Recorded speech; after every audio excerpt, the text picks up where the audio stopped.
Peste negra, primera parte.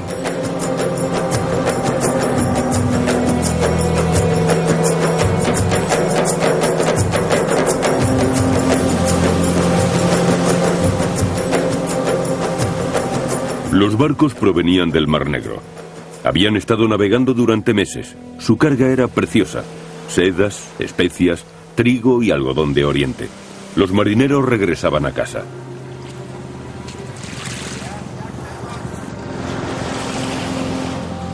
Desde Génova, a través del Mediterráneo y el Mar Negro, habían comerciado con los mercaderes del desierto de Cafa. El viaje de vuelta había sido una pesadilla. Pero sin saberlo, llevaban un polizón a bordo. Los marineros llevaron consigo una enfermedad que infectaba a todos los que hablaban con ellos, causándoles la muerte. El monje Michele da Piazza observó el comienzo de la catástrofe que iba a estremecer a Europa y lo escribió todo. Solamente sobrevivieron 10 marineros del millar que partió, y al hablar esparcieron el veneno. Los cadáveres permanecían sin tocar en las casas. Nadie osaba acercarse a ellos. Las gentes huían de las ciudades y acampaban en los viñedos. El gran misterio.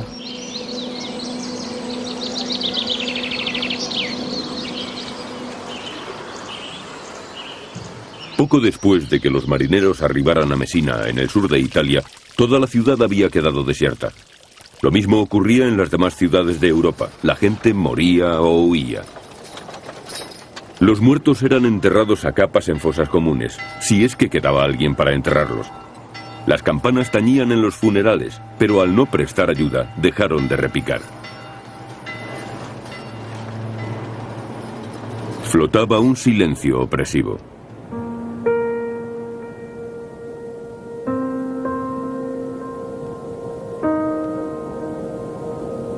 Transcurría el año 1347 y la enfermedad fue llamada la plaga. Era la peste negra. Esta enfermedad provenía del mar y se extendió por las ciudades comerciales de Venecia, Génova y Florencia.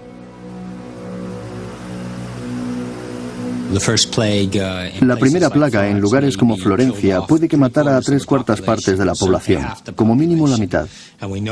Sabemos que en otras localidades como Cambridge se llevó al 78% de la población. Esto ocurrió en 1348 o 1349. Y a continuación, la plaga se extendió todavía más al norte. Si suponemos que Europa tenía 80 millones de habitantes, entonces pudieron morir 25, 30 o quizás 40 millones. Esta es una estimación que se hizo entonces. En medio de la muerte negra, el Papa Clemente pidió que se calculase cuántos habían perecido. Se estimó que fueron unos 42 millones de personas. Puede que tuvieran razón. La plaga azotó a nuestros antepasados durante 400 años, pero en 1743, después de un último ataque a Europa, en el mismo lugar donde había surgido, en la costa próxima a Medina, desapareció. Para entonces, había cambiado la faz de Europa para siempre. Controló la población de Europa, que era más o menos el mundo civilizado occidental. La controló con mano de hierro.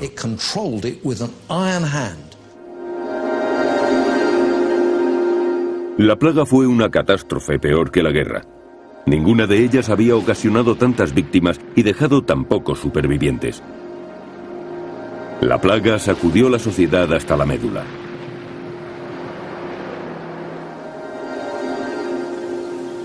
¿Alguien leyó alguna vez en los libros de historia que las ciudades fueran abandonadas y que los campos quedaran desiertos? La campiña estaba recubierta de cadáveres. El mundo entero estaba gobernado por una espantosa soledad. La gente no sabía lo que estaba pasando. Creía que era la obra de Dios para castigar sus pecados. Debió tratarse de una muerte solitaria y horrible. La plaga no fue solamente una catástrofe para la sociedad, también fue algo horrible para los que murieron. Algunos de ellos no tenían ni dónde morir. Caían entre otros cadáveres en la calle. Fue una enfermedad realmente terrible, la más espantosa de las muertes. Acababan con los órganos internos licuados. Fue algo tan espantoso que la gente debió volverse loca por temor a la plaga.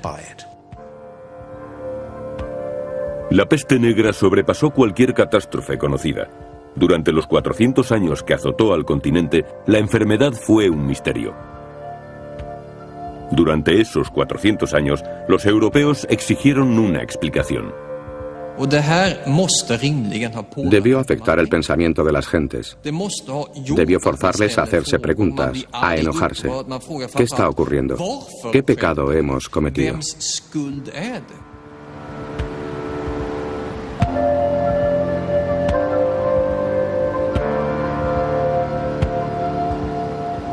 En la sociedad medieval, Dios era todopoderoso.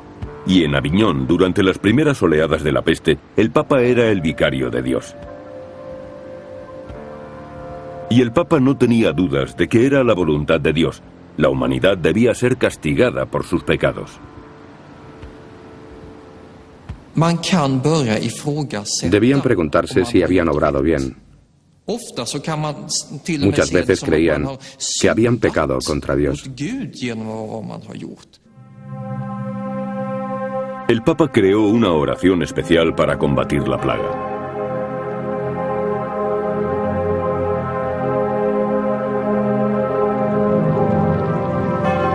Oh Señor, ordenad al ángel vengador que contenga su mano para que la tierra no quede desierta y perdáis a todos vuestros siervos. Te suplicamos humildemente que retiréis la llama de la ira.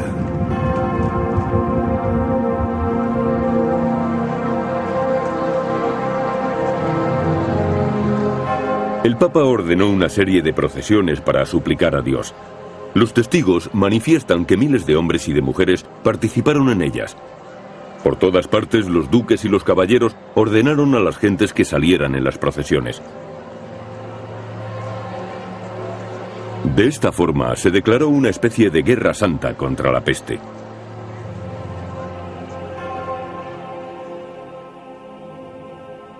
Pero era evidente que la plaga azotaba una y otra vez y que la Iglesia, la autoridad suprema, no podía ayudar a las personas afectadas.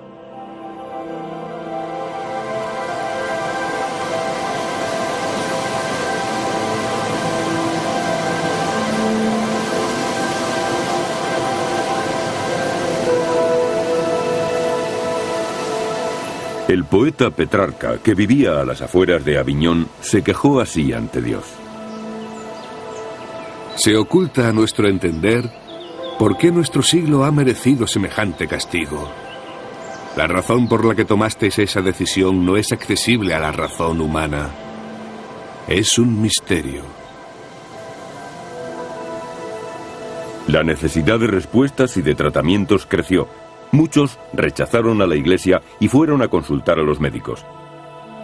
Los mejores estaban en las grandes universidades europeas: París, Montpellier y Padua. Eran médicos auténticos, como hoy lo entendemos, educados en la universidad, en el seno de la medicina hipocrática. Habían estudiado el funcionamiento del cuerpo y el porqué de las enfermedades, aunque sus estudios se remontaban a la medicina griega y romana. Pero aquellos médicos eran filósofos, no conocían la práctica. Sus herramientas eran libros escritos hacía 1000 años, y ahora debían enfrentarse a un problema desconocido cuando aquellos tratados fueron escritos. Se les presentaba un nuevo desafío. El rey de Francia consultó a los mejores expertos del momento de la Universidad de París. Aunque nos basamos en los mejores doctores antiguos y modernos, en los astrónomos y en los médicos, no podemos explicarlo todo, porque el conocimiento absoluto es imposible. Pero creemos que la primera causa de esta plaga fue y es la distribución de las constelaciones del cielo.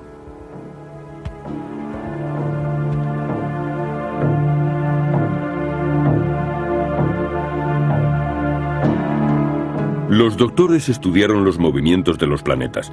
Cada uno de ellos tenía sus atributos. Y estos atributos podían acarrear consecuencias catastróficas para la humanidad. Los médicos de París dijeron que todo había ido mal 3 años antes de la plaga. Pasada una hora desde el mediodía del 20 de marzo de 1345, se dio una gran convergencia de 3 planetas en Acuario. Los 3 planetas en conjunción fueron Saturno, Marte y Júpiter.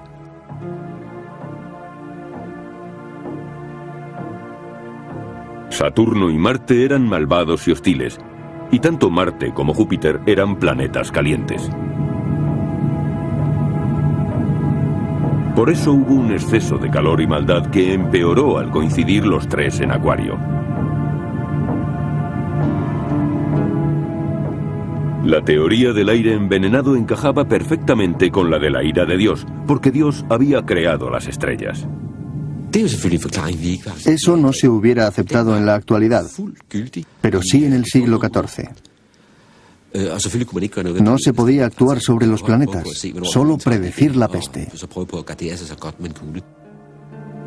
Los doctores no podían hacer nada con los planetas, pero creían que podían aumentar la resistencia humana para que el aire envenenado no entrara dentro del cuerpo.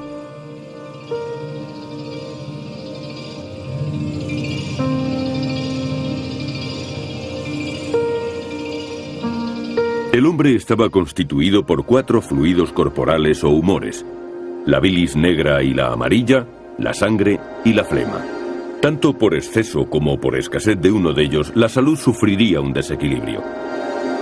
El mejor consejo de los médicos era armonizar los humores. Como la plaga causaba una gran fiebre, se le echaba la culpa a la sangre y se debía recurrir a las sangrías.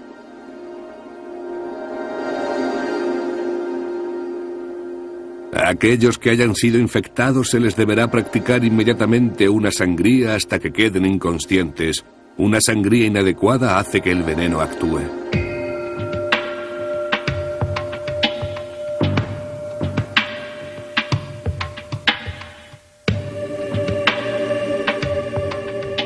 El obispo Knut de Dinamarca fue uno de los doctores de la plaga en sus primeros momentos.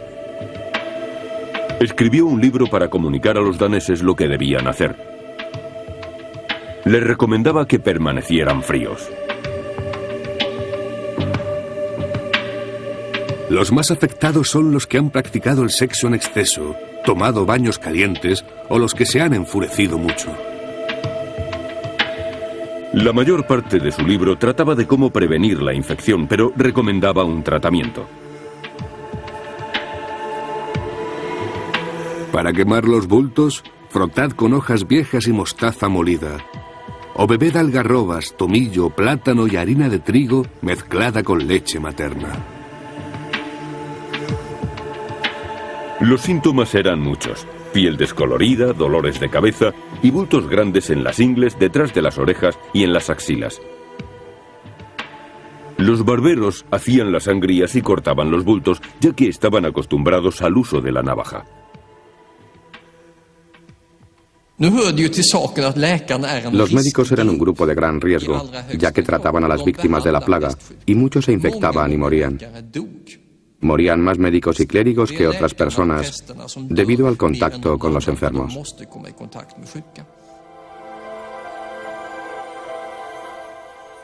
No importaba lo que los médicos recomendaran, la gente seguía muriendo. Boccaccio dijo acerca de las habilidades médicas o de la falta de ellas durante la primera plaga: puede que la naturaleza de la enfermedad sea incurable, o quizás los médicos que la tratan no conozcan su causa y prescriban un remedio no aconsejable.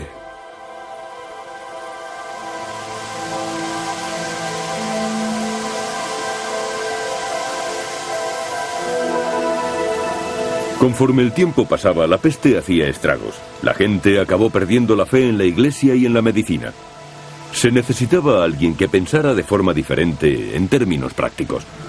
Alguien que no filosofara. Gente que pudiera preparar a las ciudades contra el colapso antes de que la mitad de la población muriera y la otra mitad estuviera aterrorizada.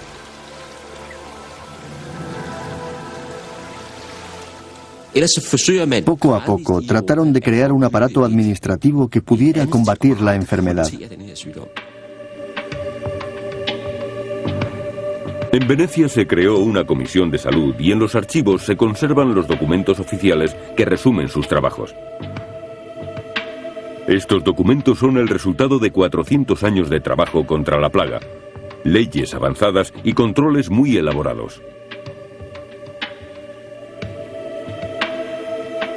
Las decisiones de la Comisión de Salud demuestran que muy pronto, sin saber por qué, se averiguó que los cadáveres extendían la plaga muy rápidamente.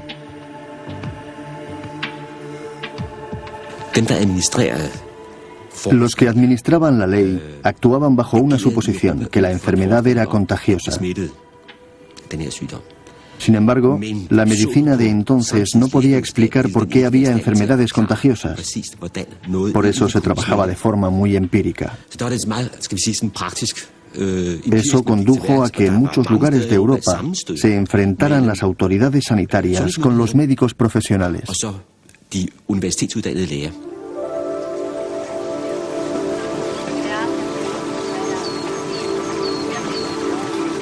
La Comisión de Salud de Venecia creó 3 comunidades para los infectados. Eran alojados en islas deshabitadas en la Albufera, a las afueras de Venecia. La primera comunidad era para los muertos. Los hombres remaban por la ciudad llevando los cadáveres desde las casas abandonadas hasta islas fuera de la ciudad. Se cavaron fosas muy profundas para arrojar los cuerpos en ellas. La segunda comunidad era para los enfermos. Se convirtió en el primer hospital de Europa contra la peste. No se esperaba que salieran con vida los que eran enviados allí. No se sobrevivía a la plaga, especialmente en aquel hospital repleto de enfermos.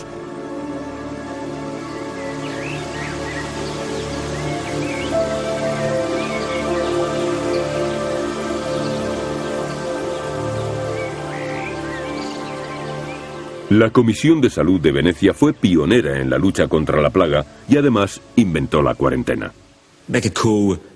Se puede resumir todo el repertorio de medidas contra la plaga en el aislamiento de los enfermos. Había que alejarlos de los sanos. La cuarentena resultó ser la única medida eficaz. Todas las demás resultaron inútiles.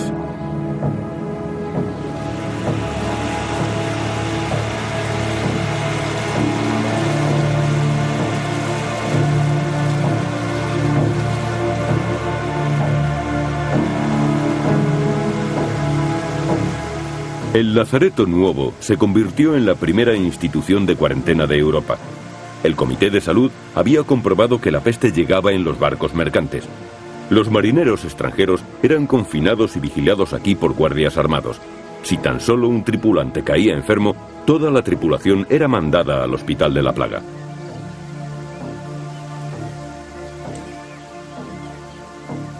Las autoridades no corrían riesgos.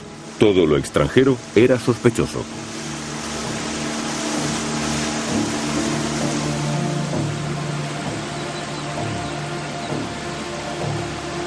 Las autoridades parecían acertar aislando a los enfermos y a los sospechosos, evitando que pudieran propagar la enfermedad. Pero la gente tomaba sus propias medidas. Tenían ideas secretas acerca de lo que había que hacer con la enfermedad.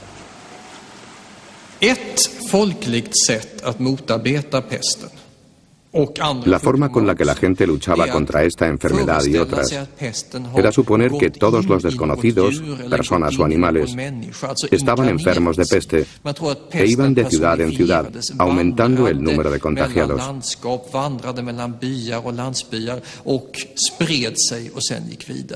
Tenemos diferentes informaciones de que esto ocurría en el norte de Europa.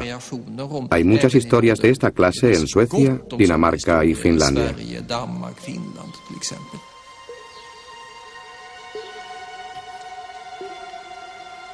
Una vez un niño y una niña perdieron a sus padres debido a la peste.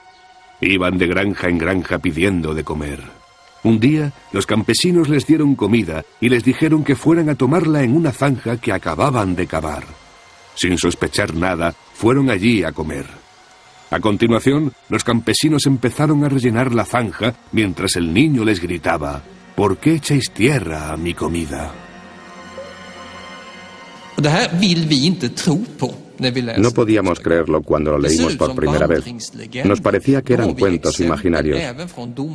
Pero tenemos testimonios relatados acerca de personas que fueron enterradas vivas para impedir la extensión de la plaga. Ulrich Sandberg informa de un niño que fue enterrado vivo durante la última plaga y se pregunta qué habría que hacer con los que cometieron tal acto.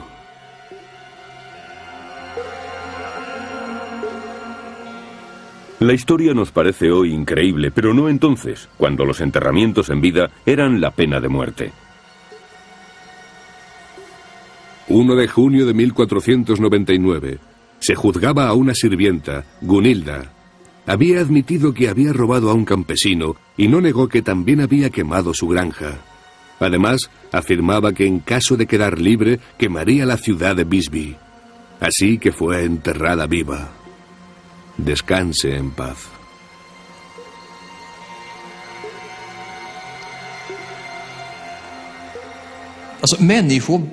La gente se volvía loca ante catástrofes como esta. Y no es de extrañar, porque una locura similar se da en nuestros tiempos.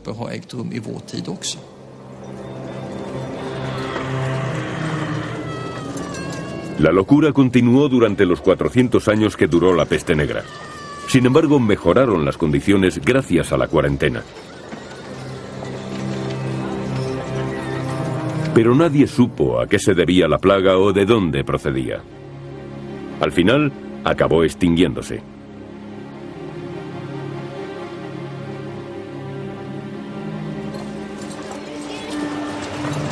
Pasaron 250 años después de su desaparición hasta que surgió una explicación científica. Un día de 1894, un joven científico llegó a Hong Kong. Se llamaba Alexander Yersin y había ido a estudiar una bacteria después de la aparición de una peligrosa plaga bubónica en la colonia británica. Yersin no lo dudó.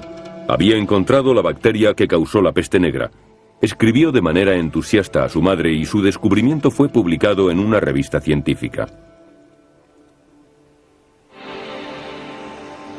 La peste bubónica actual presenta los mismos síntomas que la peste que redujo drásticamente la población de la Europa occidental. Unos pocos años más tarde, Yersin pareció identificar también el vehículo propagador de la enfermedad: las ratas negras. La ciencia había descubierto que las pulgas que llevaban en la piel eran portadoras de la bacteria. Las ratas viven cerca de las personas y cuando mueren, sus pulgas se vuelven hambrientas. No pueden sobrevivir comiendo organismos muertos y buscan otros vivos para alimentarse. Si alguien pasa por allí, la enfermedad se extiende. El descubrimiento de la causa tuvo graves consecuencias. La creencia de que era la misma enfermedad que había causado la peste europea originó que se invirtieran sumas enormes en la investigación de la peste bubónica, una enfermedad solamente conocida en países ajenos a Europa como India y China.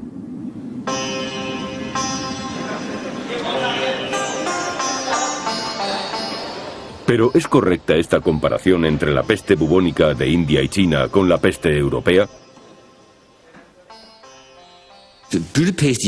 La peste bubónica no es peligrosa en la India si es que se tiene la mala suerte de contraerla. Pero la enfermedad europea fue enormemente contagiosa. La plaga bubónica de India nunca fue tan mortífera como la peste negra europea.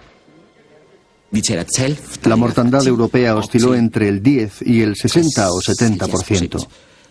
Mientras que en la India siempre estuvo por debajo del 1%. Una diferencia tan grande entre las dos mortalidades solo puede tener una causa: Fue más contagiosa en Europa de lo que fue en la India. Muchos investigadores creen en la actualidad que era una enfermedad completamente diferente. Yo diría que no existen pruebas de que fuera la plaga bubónica.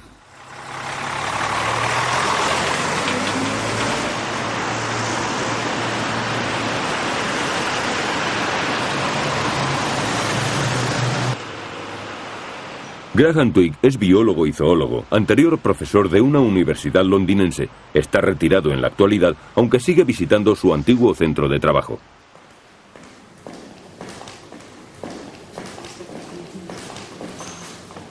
Cuando publicó su libro sobre la peste negra a mediados de los años 80, sabía lo que le esperaba. Alguien me dijo, si publicas ese libro, atraerás sobre ti a toda la FLAC. La FLAC es la artillería antiaérea. El libro de 1985 de Graham Twigg desafió frontalmente al concepto establecido que se tenía de la enfermedad. Graham es sin duda el padre de la idea de que la peste bubónica no fue la responsable de la peste negra.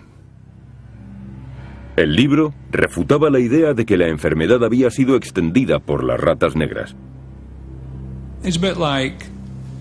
Fue como negar la presencia del monte Everest, como si no estuviera allí. Reconsiderar las causas de la plaga fue algo casi equivalente. Pero hay que tener en cuenta que la plaga bubónica estaba muy bien documentada. El mundo científico recibió al libro con indiferencia o rechazo total. Twigg aconsejó a los historiadores que revisaran los antiguos conceptos que se tenían acerca de la enfermedad, pero ellos no tenían por qué considerar aquel libro. Los historiadores ingleses lo ignoraron. Los historiadores americanos más o menos dijeron que era una basura, pero no dieron una explicación del porqué. Pero era una buena idea decir que lo era, porque a nadie le gustaba cambiar la idea que se tenía de la peste negra. Pasaron 10 años antes de que otros investigadores, biólogos e historiadores europeos se enfrentaran seriamente a los científicos. Yo no veo ningún indicio de la enfermedad bubónica de las ratas en la Europa medieval. Puede haber existido, pero ¿dónde están las pruebas?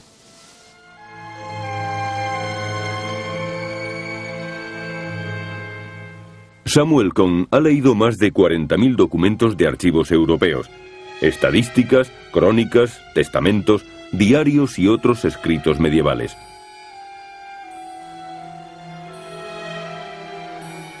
No ha podido encontrar enfermedades transmitidas por las ratas. Por eso propone una teoría de por qué se mantuvo aquella idea. Existe toda una mitología que se ha desarrollado. La gente necesitaba encontrar un culpable para esta gran mortandad. Para ello se busca un probable sospechoso y se escribe sobre estas sospechas. Como si se tratara de una matanza realizada por policías en el Houston de los años 60. Ni Cohn ni otros investigadores que han estudiado recientemente los archivos europeos tienen la menor duda de que la antigua teoría de que las ratas fueron las portadoras de la enfermedad es completamente errónea. Cuando esto se cuestionó por primera vez hace 54 años, se comprobó que se había puesto el dedo sobre un punto débil y que era incomprensible que durante 100 años se hubiera aceptado un diagnóstico que evidentemente estaba equivocado.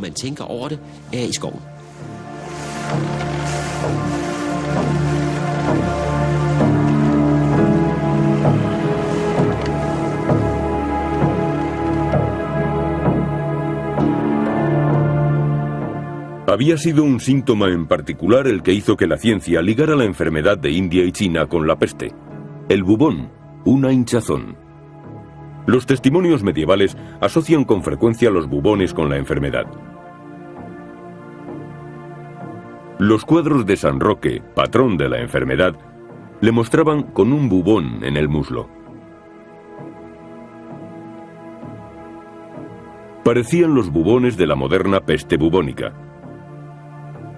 Por eso parece lógico que la medicina moderna considerara que la enfermedad era la misma. Estos abultamientos figuran en los trabajos realizados por los estudiosos, médicos e historiadores que han definido la peste bubónica a lo largo de la historia. Los historiadores se apoyan en un argumento muy raro, que es la sintomatología, y en particular el signo de la plaga, el bubón. Pero Samuel Cohn señala que estos síntomas están muy lejos de ser certeros.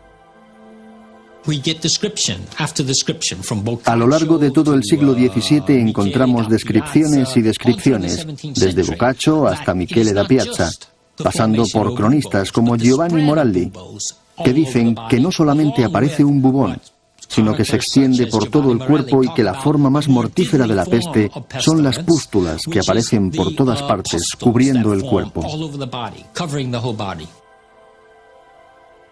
Los mortíferos bubones comienzan a extenderse y pronto cubren todo el cuerpo. A continuación, la enfermedad cambia. Aparecen manchas negras y azules en los brazos, en los muslos y en otras partes. Uno de los síntomas por el cual los antiguos médicos identificaban la enfermedad era la aparición de accesos hemorrágicos en el pecho. Decían que cuando se observaba esta sintomatología, era absolutamente seguro que se iba a morir. No había salvación.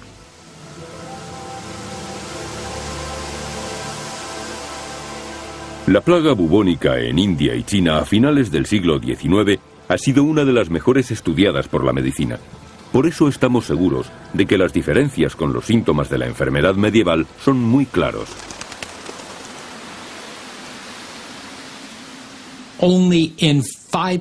Solamente en un 5% de los casos mortales, las víctimas desarrollaron más de un bubón. Además, entre el 60 y el 70% de los bubones salieron en la ingle. Estos dos síntomas no se dieron en la peste negra medieval. Cuando la peste bubónica apareció en Bombay en 1896, 3.752 pacientes fueron examinados. Solo en muy pocos casos mostraron otros signos aparte de las hinchazones. Estuvo claro para un grupo de médicos de Bombay que había otra gran diferencia. Según decía un informe oficial, no creemos que la plaga bubónica sea contagiosa. Ninguna de las 400 personas que visitaron a los enfermos se contagiaron. No hay entre ellas ningún caso de persona infectada. Esto es muy diferente de la plaga medieval, en la que estaba claro que el contagio era de persona a persona. Pero esta diferencia fue olvidada, y la teoría de las ratas y de la plaga bubónica se impuso en el público, en las escuelas, universidades y entre los investigadores, hasta que un día de 1980... Muchas de estas cuestiones surgieron al dar clase. Hubo estudiantes que me hicieron esta pregunta. ¿Cómo es posible que esta enfermedad semitropical pudiera tener tanto éxito causando la peste en la Europa de la mitad del siglo XIV?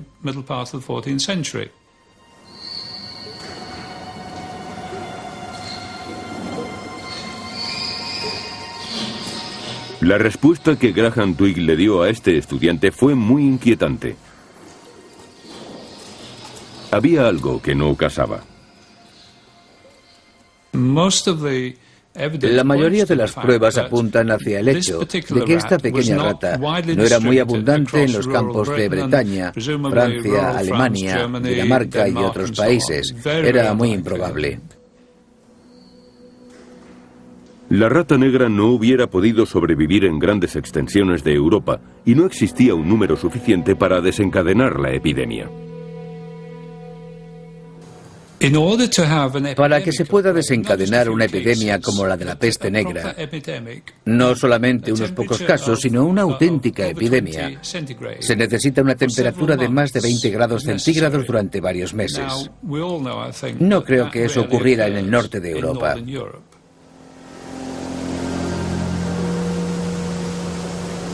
El clima no favorecía ni a la rata negra ni a las pulgas. La ciencia había pasado por alto otro detalle más.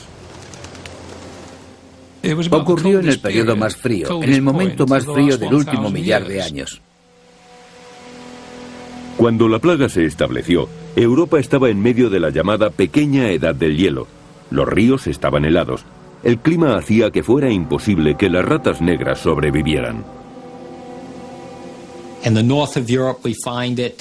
norte de Europa encontramos una plaga que tuvo lugar a lo largo de todo el año en áreas donde hubiera sido imposible que la peste bubónica infectara a las pulgas de las ratas, y mucho menos que diera lugar a una epidemia.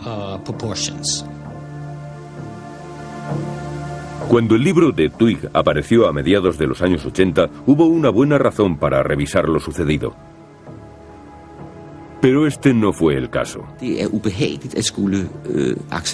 No es agradable que cuando algo que parecemos comprender bien se convierte en falso, debamos abandonar un conocimiento que dábamos por seguro y abrir un gran interrogante. Pero Graham Twigg cometió un gran error cuando presentó sus investigaciones. Al final de mi libro puse unas palabras, realmente una sugerencia, de que el antrax podría ser una alternativa.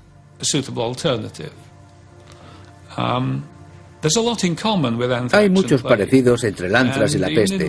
Incluso en tiempos modernos hubo dificultades para distinguir ambos. Twigg es un experto en ratas, no en enfermedades. Su referencia al antrax era fácil de combatir y le dio a sus críticos la oportunidad de rechazar todo el libro. Creo que lo malo no fue lo que cada uno pensara acerca de la idea, sino que no hubo debate. Había esperado que se hubiera originado un debate, cartas de un lado para otro comentando las pruebas, pero no hubo nada de eso. Solo un silencio sorprendente. Fue un travesti de la justicia, muy desafortunado. Luchó en una batalla solitaria. La investigación de Graham Twigg demostró que la rata negra no podía haber extendido la peste negra por Europa. Las pruebas lo demostraban. En lugar de eso, afirmaba que la enfermedad se propagó de persona a persona, no por medio de pulgas y ratas. Pero la ciencia se aferraba a esa teoría. Decían que serían otras pulgas y otras ratas, pero incluso esta última teoría se enfrentaba a otro gran problema.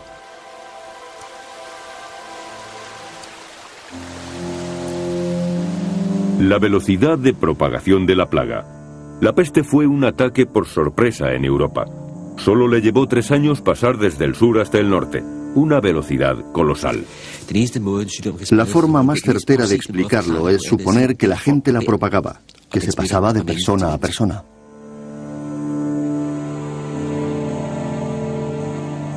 Pero cuando la peste bubónica atacó a Hong Kong en 1894, tardó 40 años en viajar unos pocos miles de kilómetros. Las modernas plagas bubónicas muestran la misma baja velocidad en todos los lugares en los que se presentan.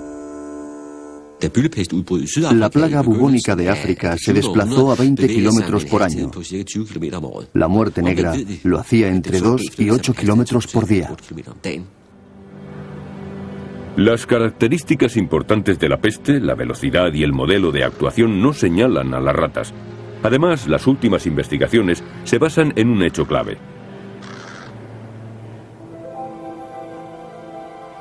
La mayor parte de la historia de la peste se guarda en los archivos europeos. Todavía quedan nuevas claves por descubrir. La peste es como un crimen. Las pistas en el escenario del crimen son importantes, pero aún lo son más las que quedan por descubrir.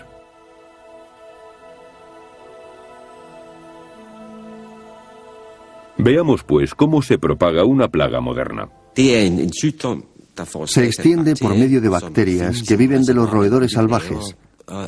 Y aunque todavía no sabemos cómo, llegan hasta las ratas. Las ratas mueren y la enfermedad se extiende por sus pulgas. Las ratas viven cerca de las personas y cuando mueren sus pulgas se vuelven hambrientas. No pueden sobrevivir comiendo organismos muertos y buscan otros vivos para alimentarse. Si alguien pasa por allí, la enfermedad se extiende. Por mucho que se busque, no se encuentran esas ratas por ninguna parte. No se hace mención de los millares de ratas que deberían haber muerto si la peste bubónica hubiera sido la plaga de la Edad Media. Es como si hubieran pasado desapercibidas o no hubieran existido nunca.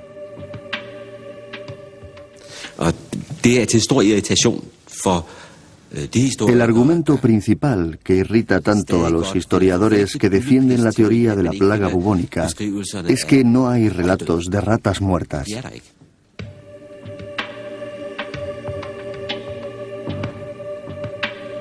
No existieron esas ratas durante aquellos 400 años de historia europea. Queda claro en las cartas que se enviaron desde los monasterios a Roma, en las que se hablaba de la peste. No mencionan a ratas muertas por ninguna parte. No hay ninguna duda de que la peste se extendió de persona a persona y no a través de estos roedores. Pero las ratas muertas sí aparecen con frecuencia en la India y en China. El modelo es claro.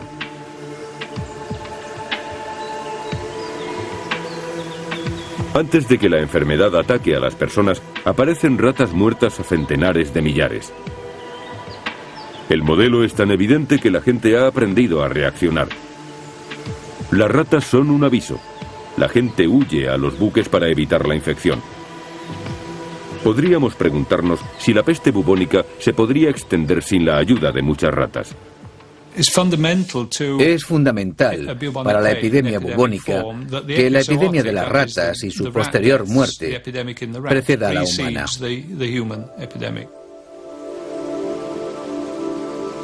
Los defensores de la teoría de las ratas dicen que en la actualidad la plaga neumónica existe también. Es una plaga que se extiende de persona a persona, pero que solamente se desarrolla después de una plaga bubónica y por consecuencia después de la muerte de las ratas.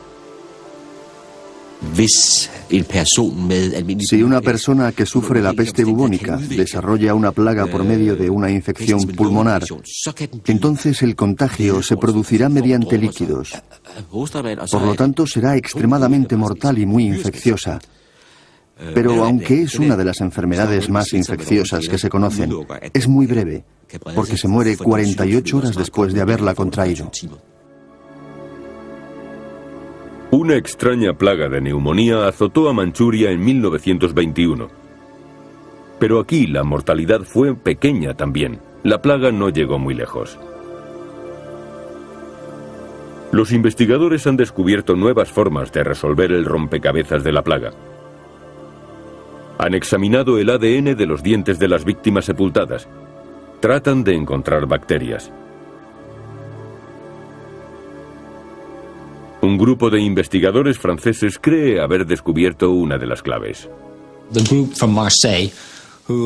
El grupo de Marsella dice haber encontrado ADN o trazas de ADN en los dientes de 2 tumbas de Montpellier.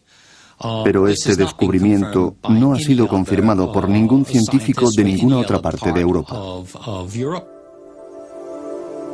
El método francés es complicado y tiene detractores. Investigadores daneses e ingleses han buscado la misma bacteria sin encontrarla. Y aunque la encontraran, el misterio sigue sin resolver. ¿Cómo una bacteria extraña que no ha causado muertes masivas durante más de 100 años originó la mayor epidemia de la historia europea?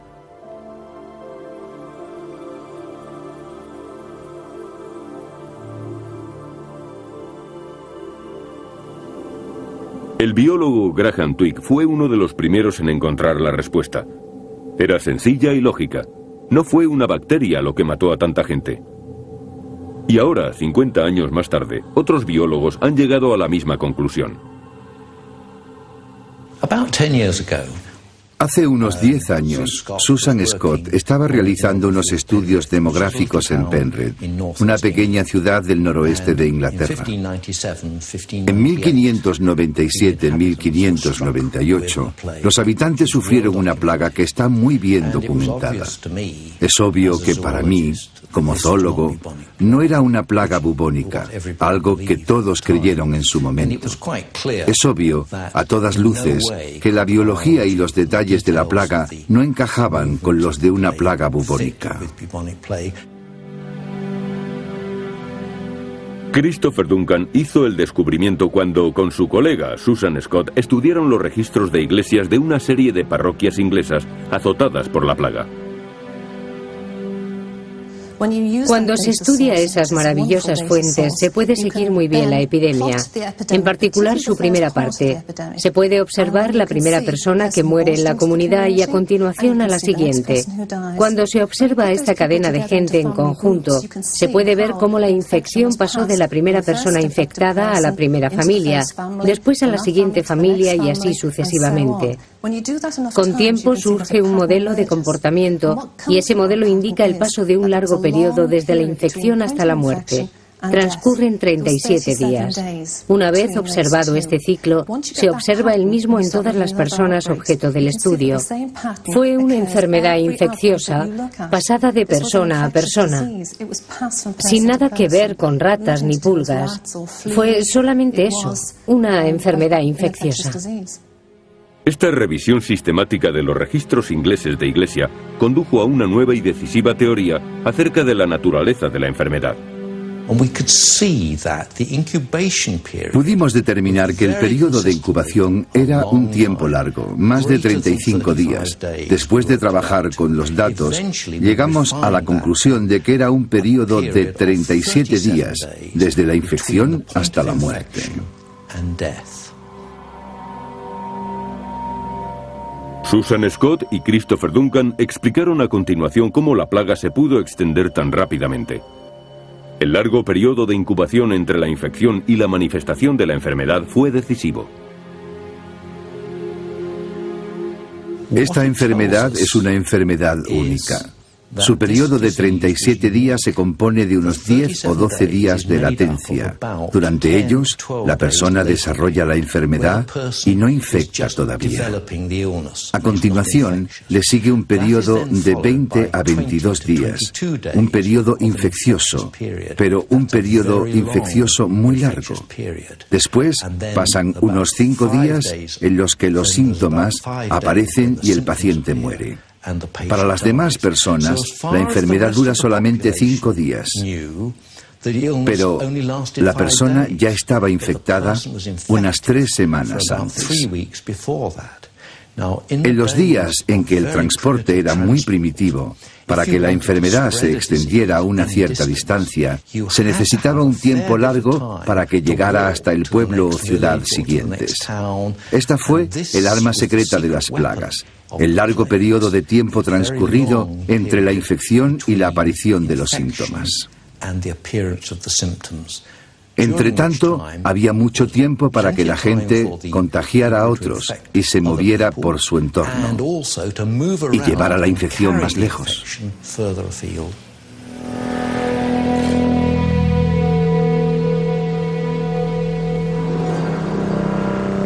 Los 37 días fueron la clave para combatir la enfermedad por medio de la cuarentena. Las autoridades habían decidido que la gente debía pasar 40 días en una estación de cuarentena a las afueras de Venecia. La palabra cuarentena proviene de 40 en italiano. Parece obvio, pues, que las autoridades medievales descubrieron muy pronto el modelo de actuación de la enfermedad y basaron en él sus medidas. Lo descubrirían por prueba y error. Debieron descubrir que si nadie mostraba los síntomas durante 40 días, desde que la última persona había muerto, estaban seguros. Debieron descubrir que después de 40 días la enfermedad desaparecía de la comunidad para siempre, al menos hasta la siguiente plaga. Los 40 días de la cuarentena se ajustan muy bien a una enfermedad que se manifiesta 37 días después de la infección. La cuarentena fue la clave vital para detener el contagio de la peste. Pero Duncan cree que existe otra razón por la cual desapareció la epidemia. La población de Europa, sujeta a oleadas sucesivas de la peste durante 300 años, desarrolló inmunidad a la enfermedad. Probablemente, una gran parte de ella se hizo resistente a la peste, porque había heredado un mecanismo mediante el cual la enfermedad no podía entrar con efectividad en sus cuerpos. Creo que esto fue uno de los motivos principales de la desaparición, que el número de personas sensibles a la enfermedad se había reducido sustancialmente.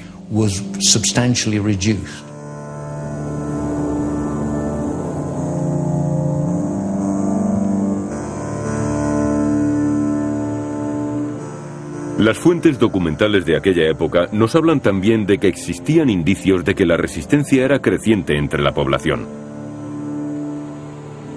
Después de 40 años de peste, el médico del Papa, Raimundo Cialmelli de Vivario, escribió: En 1348, 2/3 partes de la población estaban infectadas y casi todos murieron. En 1361, la mitad estaba infectada y pocos sobrevivieron. En 1371, la 10ª parte contrajo la enfermedad y muchos sobrevivieron. En 1382, solamente unos pocos enfermaron y la mayoría sobrevivió.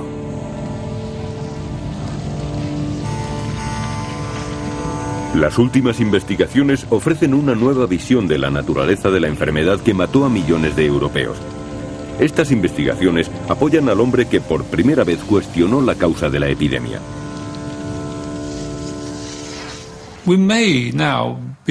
Puede que ahora nos hayamos puesto en marcha, a diferencia de lo ocurrido en el año 1985. Si ahora la gente está receptiva y ayuda, eso está muy bien. Puede que por fin haya más debate, después de todo.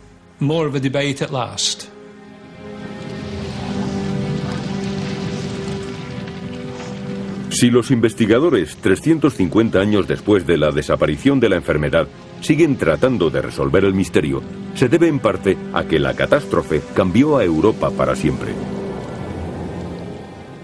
Fue el mayor factor demográfico durante más de 300 años.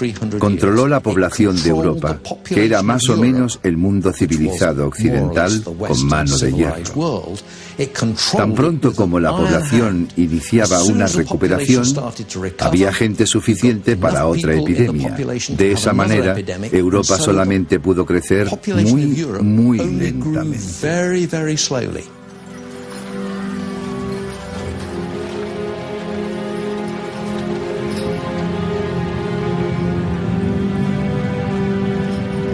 Es importante descubrir la verdad, saber si las medidas que se tomaron para luchar contra la peste fueron inútiles o tuvieron éxito. Si queremos saber si la desaparición de la enfermedad fue debida a la intervención humana o al resultado de la suerte, necesitamos saber si la transmisión se debió a las pulgas y a las ratas infectadas o si se transmitió entre personas. El sistema europeo de separar a los enfermos de los sanos solamente tiene sentido si el contagio es de persona a persona. La peste negra desapareció después de haber campeado durante 400 años, pero sigue siendo uno de los grandes misterios de la historia. Muchos investigadores creen que las autoridades tuvieron éxito controlando la enfermedad. Todas las medidas de protección consistían en limitar el contacto con los enfermos. Esto es algo común a todos los informes, reglas y leyes promulgados desde el siglo XIV hasta el XVII.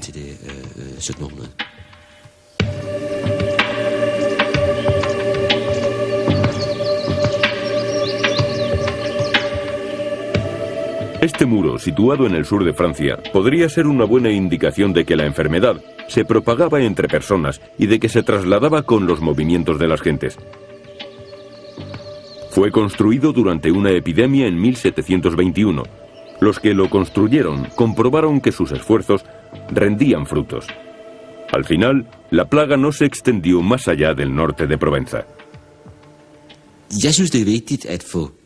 Creo que es importante confirmar que fue una idea dirigida a este fin, porque se trataría de la intervención del Estado en favor de la salud de las gentes.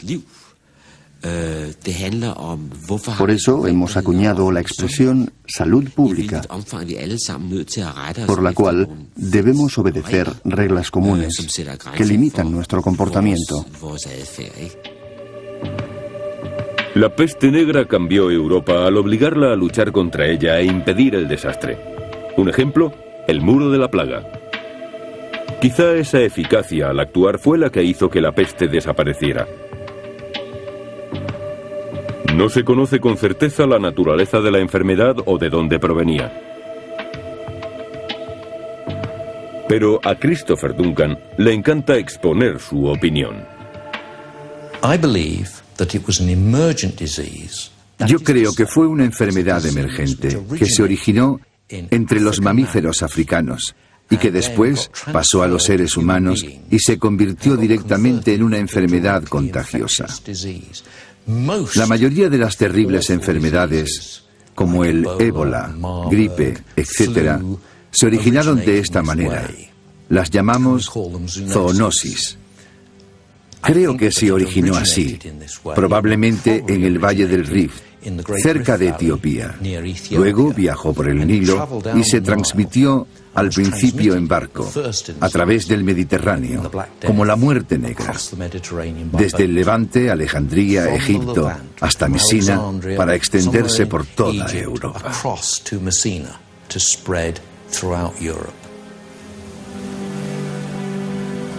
La teoría de Christopher Duncan no es la última que probablemente escucharemos.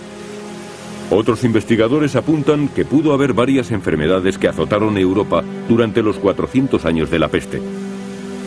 Pero con toda probabilidad hay un causante al que podemos absolver. Las pequeñas ratas que fueron declaradas culpables de la catástrofe ocurrida en Europa hace 100 años. Debemos encontrar una nueva y mejor razón.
La peste negra, segunda parte.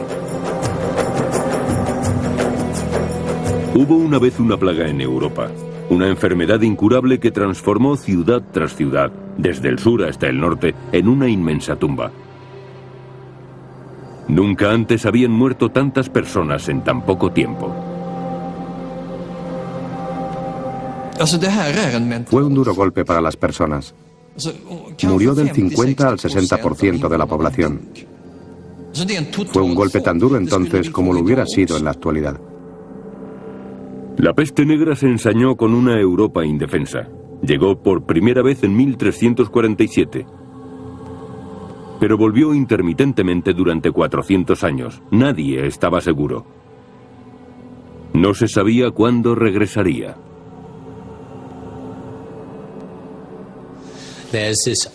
Fue una muerte auténticamente ignominiosa y horrible, sin funerales, misas ni asistencia espiritual.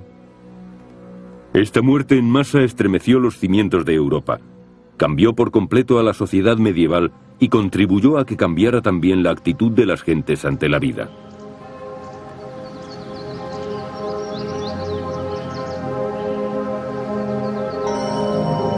A la sombra de la peste negra.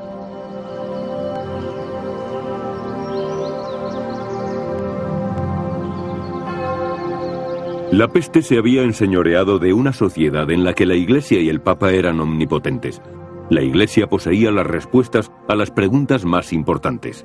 En la actualidad, la ciencia es una especie de religión universal. Creemos que la ciencia conoce la respuesta. Si nos fijamos en la Edad Media, en el siglo XIV, era la religión la que explicaba las cosas que hoy explica la ciencia. Dios era la autoridad suprema. La suerte de las personas estaba echada al nacer, por lo tanto todos sabían la misión que debían desempeñar en la vida. Fue en este mundo donde atacó y se extendió la peste negra.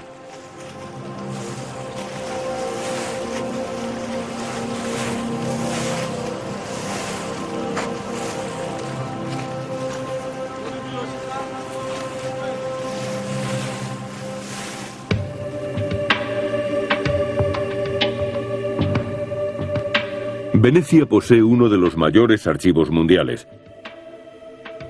En él se guardan muchos relatos y narraciones de la Edad Media, desde el mismo momento en que apareció la plaga.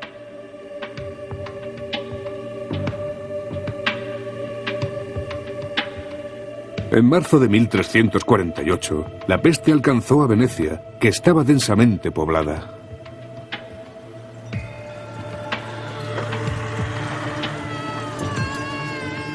Pronto las carrozas funerarias tuvieron que cargar con 3 o más cadáveres. La enfermedad se extendió desde el sur de Italia hacia el norte en unos pocos meses. Se corrió el rumor de que el resto de Italia y todos sus alrededores estaban prácticamente vacíos de vida humana. Y se extendió a Francia. En 1348, Francia y el mundo entero fue atacado por algo peor que la guerra. A Austria y Alemania. Las gentes se contagiaron. No podían escapar a la muerte. Hasta Inglaterra. La peste maldita llegó a Inglaterra y acabó con tantos que fue imposible contarlos. No quedó ni una ciudad, ni una aldea, ni una casa en la que no matara a la mayoría de sus moradores, sino a todos.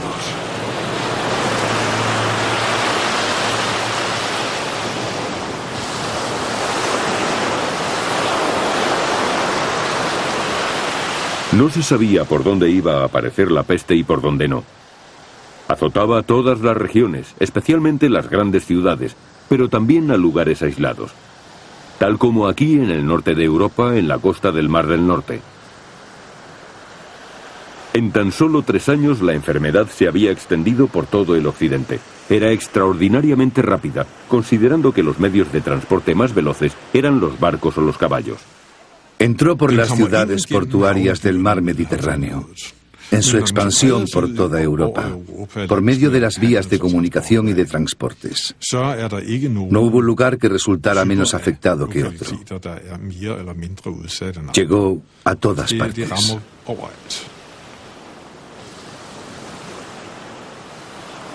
En las tierras escandinavas, en los lugares afectados, se documentó muy poco la peste. Pero los monjes de la ciudad alemana de Lübeck escribieron los hechos con mucho detalle y guardaron cuidadosamente sus escritos para la posteridad. Tan solo en un día, la peste mató a 1.500 personas. La enfermedad hizo estremecer las tierras de Europa hasta dejarlas casi desprovistas de vida. Los comercios estaban desiertos, las escuelas y las iglesias cerradas. Los ladrones robaban en las casas no vigiladas de los muertos. No había en ellas familias que las cuidaran ni razones para trabajar las tierras.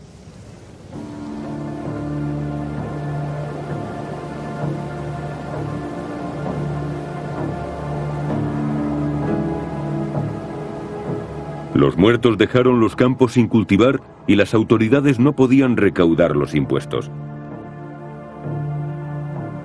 Los ricos se hicieron pobres. Algunos dirigentes se sintieron obligados a hacer lo que fuera para mantener viva a su gente. En Dinamarca, el rey Valdemaro introdujo una nueva ley. Nosotros graciosamente excusamos los castigos de los crímenes que hubieran merecido la muerte debido a la gran pérdida de población en el reino de Dinamarca.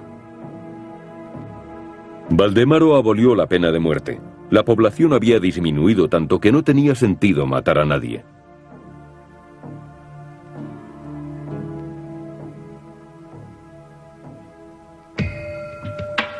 Pero Valdemaro no fue el único gobernante europeo presa de la desesperación. En Venecia, las autoridades dictaron una ley nueva. Para reconstruir nuestro estado, todos los castigos serán abolidos de ahora en adelante. No solamente la pena de muerte, sino todas las formas de castigo fueron abolidas. Incluso se perdonaron los impuestos no pagados. Pero los peores criminales no escaparon impunemente de la muerte. Se les impuso una condición: realizar el trabajo que nadie quería hacer, transportar los féretros.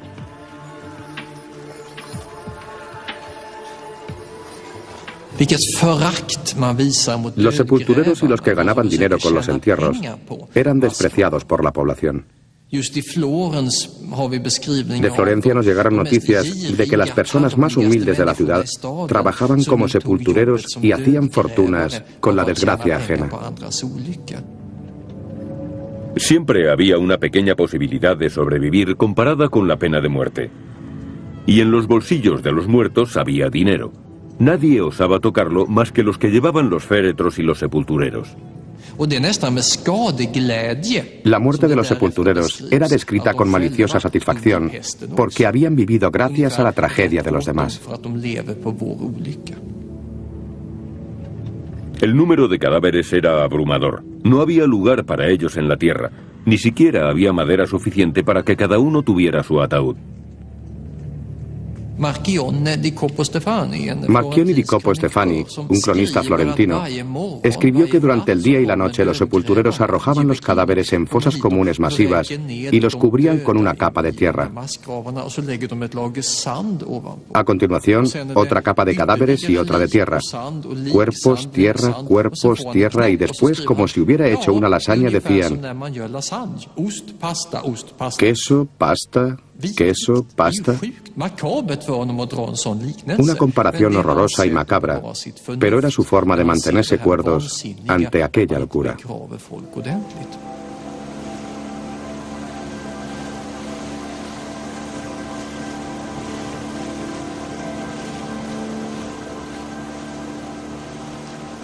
Todos los que contemplaron la desolación que trajo la peste no tenían duda. La plaga se transmitía de persona a persona. Nadie que estuviera cerca de los que iban a morir podía evitar la muerte. De esta forma, los padres, hijos, familiares y vecinos perecían uno tras otro.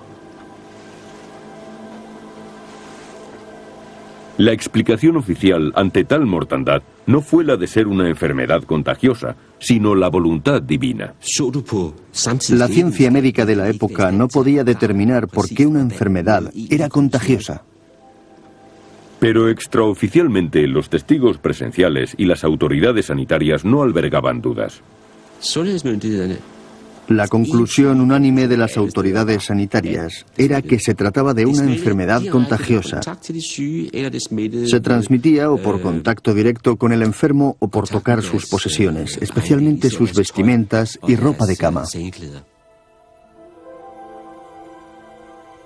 Los reyes y los príncipes también ignoraron la ciencia médica oficial y trataron a la peste como si fuera contagiosa. El duque de Milán, Gian Galeazzo Visconti, era un déspota, un tirano con mucho poder. Decidió controlar las fronteras del territorio de Milán con mano férrea y lo hizo con mucho éxito. Milán evitó la peste durante la primera plaga, El duque Visconti tomó fuertes medidas en cuanto aparecieron los primeros síntomas de la enfermedad. Emparedaba a las gentes dentro de sus casas y las abandonaba. Pero no pudo impedir la segunda plaga, así que decretó unas nuevas y estrictas leyes. Cualquiera que tenga un absceso deberá abandonar inmediatamente la ciudad y vivirá en el bosque hasta que muera o recupere la salud. Los clérigos que no informen de su enfermedad serán quemados vivos, y los que cuiden a los enfermos serán condenados a muerte. El edicto se puso en los lugares públicos y se leyó en los funerales. Surgieron nuevas leyes y regulaciones. La peste atacaba una y otra vez, y esta fue la única medida de que disponían las autoridades para enfrentarse a su amenaza. El repertorio de medidas contra la peste utilizado en Europa se puede resumir en que aislaban a los enfermos y se aseguraban de que no entraran en contacto con los sanos. Los infectados eran abandonados por todos, se les mantenía en sus casas, apartados de la comunidad. Muchos trataron de ocultar que estaban enfermos cuando descubrían los síntomas, pero era deber de todos denunciarlo. Los castigos eran muy duros para los que trataban de esconder a sus hijos o a otros familiares. A los afectados se les cortaba el único lazo de unión que tenían con la sociedad.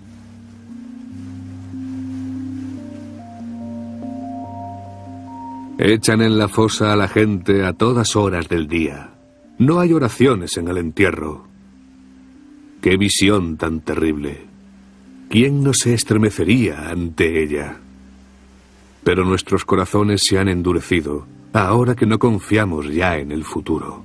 El dolor aumenta por todas partes. ¿Qué será de nosotros?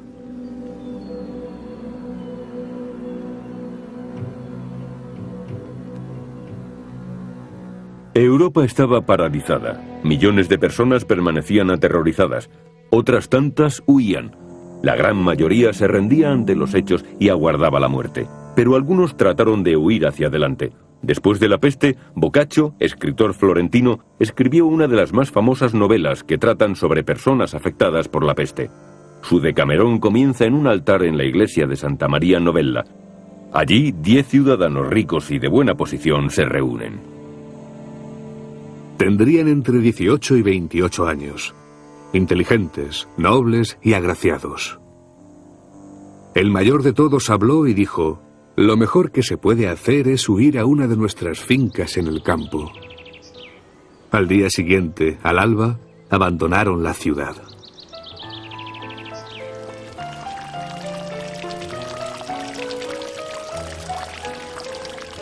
Se mantuvieron apartados de todos los extraños y no quisieron saber nada de los enfermos y de los muertos. En lugar de eso, se entretenían con música y otros placeres. Fue un auténtico movimiento. La mejor forma de enfrentarse a la peste era escapar de la realidad.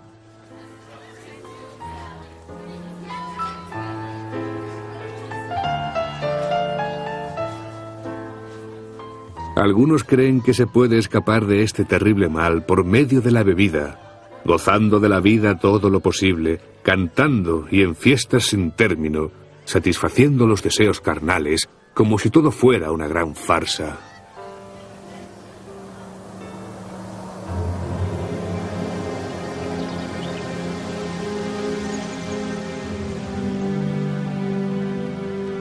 Como siempre, los ricos y poderosos poseían un lugar seguro donde aislarse.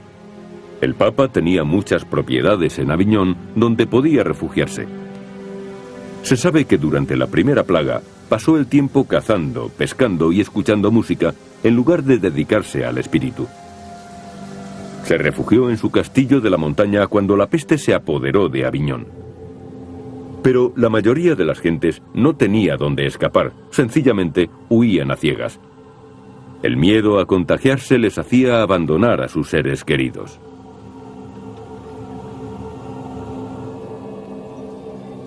El moribundo suplicaba a su familia: venid, tengo sed, dadme un poco de agua.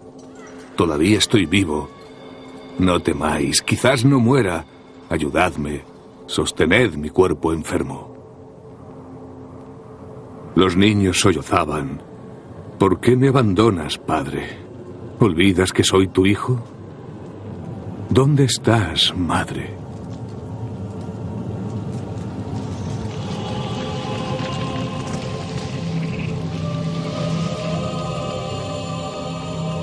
Pocos trataban seriamente de combatir la peste. Era una batalla sin esperanzas de victoria, pero algunos valientes trataban de comprender a los afligidos. Dios estaba furioso, debía ser aplacado. Los flagelantes se azotaban hasta sangrar. Querían parecerse a Jesús camino de la cruz. Esperaban que así desapareciera la peste. La penitencia era necesaria, pues eran pecadores. Los flagelantes se azotaban con espinas metálicas hasta que brotaba la sangre. Luego se arrojaban a tierra como penitencia por sus grandes pecados. Había flagelantes antes de la peste, pero ahora el movimiento se había extendido de ciudad en ciudad por Alemania y el resto de Europa. Este año llegaron a Inglaterra hombres nobles de origen extranjero. Flagelaban violentamente sus cuerpos desnudos hasta que sangraban. Al principio, el mismo Papa encabezaba las procesiones de Aviñón. Más tarde, estas se extendieron. Los granjeros ribereños del Rin y los habitantes fanáticos de las ciudades se hicieron flagelantes, deambulando y convirtiéndose en un problema para la sociedad. Atacaban a los que creían que eran pecadores. Se restregaban sobre la tierra con sus cuerpos ensangrentados. Era algo sobrecogedor. Más tarde esto fue prohibido y ellos perseguidos. Poco a poco desaparecieron. Los flagelantes desaparecieron tan súbitamente como habían aparecido. Pero el pánico encontró otras formas de expresión más terribles aún.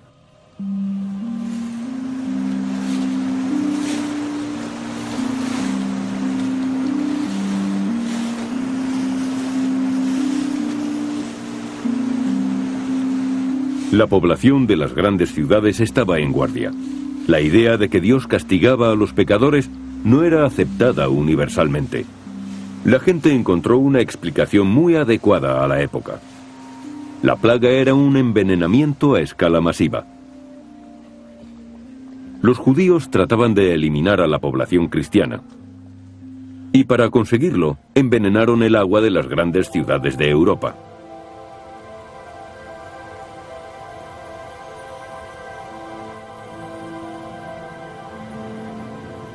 Al principio no fueron los gobernantes, incluido el Papa, los que exigieron represalias contra los judíos.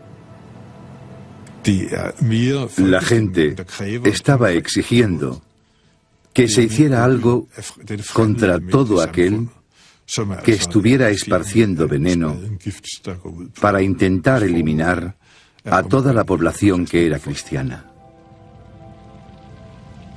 La población exigía que se hiciera algo inmediatamente. Los ciudadanos le dijeron al conde que o condenaba a los judíos a la muerte en la pira, o lo harían ellos mismos. La alta sociedad y los gobernantes estaban muy preocupados, también el Papa. El jefe supremo de Europa debía tomar una decisión. Optó por una que era práctica y cínica al mismo tiempo. Por un lado se suponía que la ley debía proteger a los judíos, pero si la muchedumbre se sublevaba, podrían originarse muchos problemas. Por otra parte, el Papa temía que las masas se hicieran difíciles de controlar. Por eso, la ley permitió la persecución de los judíos bajo ciertas condiciones. Si los judíos son culpables, ningún castigo será lo suficientemente severo, pero se les perseguirá legalmente. Deberán tener un juicio adecuado. En otras palabras, se permitió un castigo limitado que les satisfaciera. De esa forma, la muchedumbre obtuvo su venganza y los gobernantes retuvieron el control.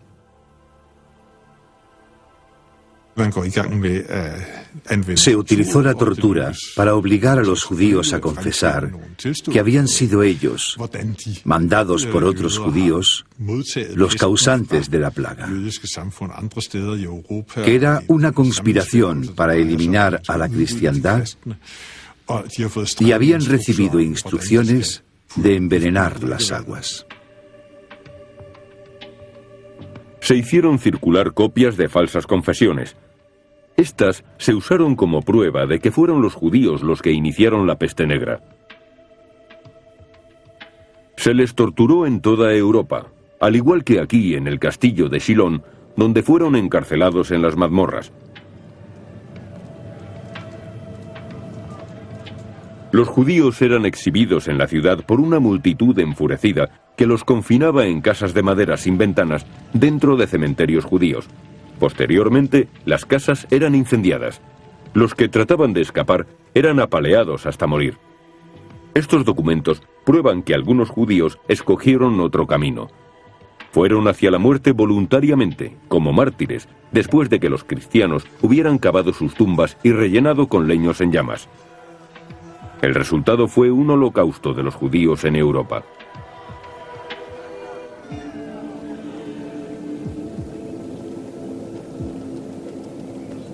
La primera oleada de la plaga negra dejó un profundo legado en Europa. Parecía como si todo debiera empezar de nuevo. En la iglesia de Larbo, en Gotland, Suecia, hay una lápida grabada con caracteres rúnicos cuya inscripción indica que un hombre murió algunos años después de que se produjera la Gran Muerte. Pasaron 5.199 años desde Adán hasta el nacimiento de Jesús, y 1.350 años desde el nacimiento de Jesús hasta la Gran Muerte. Pero la peste regresó después de la primera oleada. Fue en 1348. La siguiente epidemia se presentó 13 años más tarde y también diezmó la población europea. Antes de la plaga, la población era excesiva. Los labriegos más pobres debían trabajar como esclavos en la tierra para combatir el hambre y pagar sus deudas.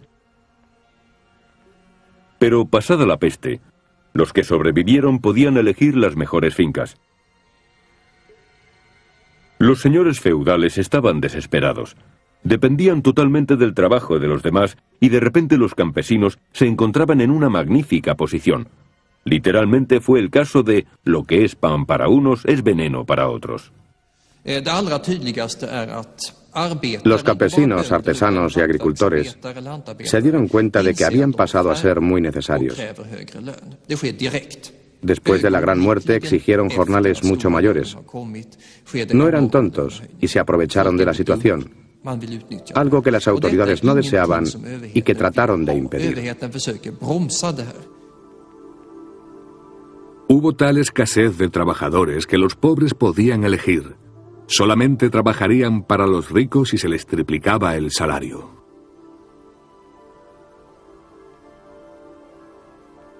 La gente empezó a creer que no solamente habían sobrevivido a la peste, sino que también podían disfrutar de una vida mejor. Las autoridades trataron de dominarlos. Después de la plaga, a mediados del siglo XIV, se proclamó por toda Europa que no se debían aumentar los jornales. Los salarios tenían que variar, aunque el precio de la tierra no disminuyera.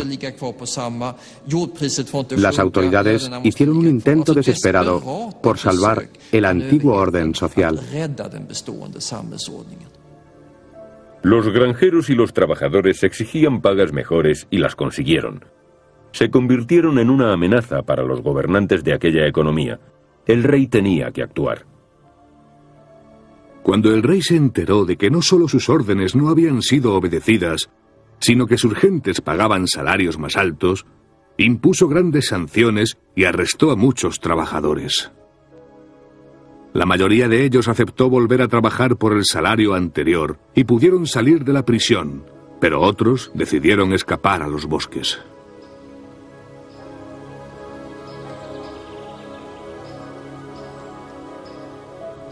Con ellos nació la leyenda de un hombre que se convirtió en proscrito y huyó al bosque con algunos seguidores leales. Se convirtieron en una banda de criminales que asaltaban y robaban, mientras las autoridades los perseguían inútilmente. La leyenda de Robin Hood se hizo muy popular cuando la peste azotó a Inglaterra y al resto de Europa por segunda vez en los años 60 del siglo XIV. No fue una casualidad que la balada de Robin Hood se hiciera muy popular. Se habló de él por primera vez en el famoso poema Piers Plowman, del año 1370, en el que un clérigo, que es la auténtica personificación de la pereza, dice: no puedo recordar el Padre Nuestro, pero sí me acuerdo de Robin Hood. Se relataba la historia de un hombre que robaba a los ricos para ayudar a los pobres. Un hombre que vengaba las injusticias. Se convirtió en el modelo de las nuevas esperanzas de los campesinos.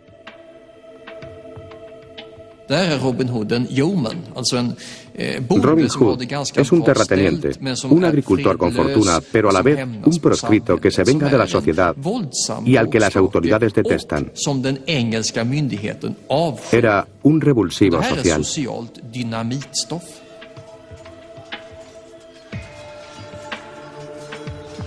La leyenda del rebelde y violento Robin Hood reflejaba la realidad de Inglaterra. Existía un sangriento enfrentamiento entre el pueblo y sus gobernantes. El rey no podía recaudar suficientes impuestos porque la mitad de la población había muerto. Necesitaba el dinero porque estaba en guerra con Francia. Había muchos nobles que habían perdido sus ingresos y que exigían compensaciones. Las clases altas querían más y los campesinos querían progresar en la escala social. Los dos estratos sociales iban a enfrentarse sin remedio.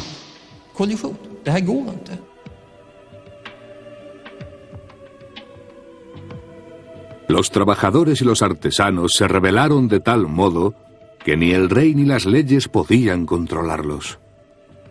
Casi todo el mundo tenía sus propios planes. Nadie se ocupaba de la peste. Arriesgaron su salvación uniéndose en una rebelión.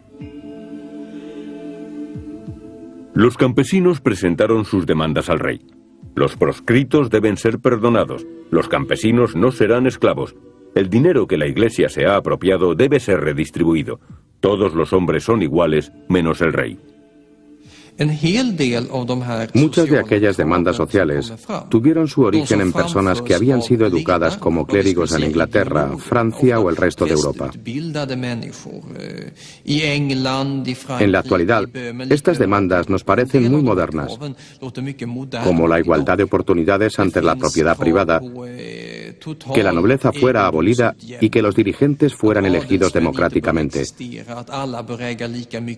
Ideas que hoy tacharíamos de filocomunistas. En Inglaterra los rebeldes eran aplastados. Mientras el rey escuchaba sus demandas, se ocupaba de que sus caudillos fueran asesinados. La igualdad social y la propiedad privada fueron suprimidos, pero los tiempos habían cambiado.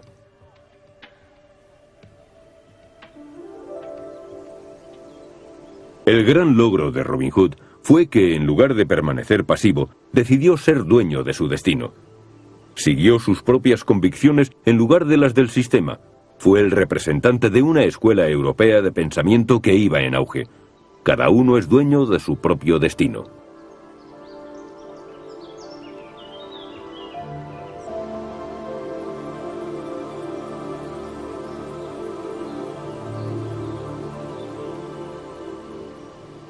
Petrarca, el poeta, vivió aquí en el sur de Francia. La peste había cambiado su forma de ver la vida. Este cambio fue inspirado por la manera en que los gobernantes y las autoridades se habían enfrentado a las calamidades. Su estupidez, su ceguera y sus mentiras eran manifiestas. La peste fue la mejor forma de delatarlas.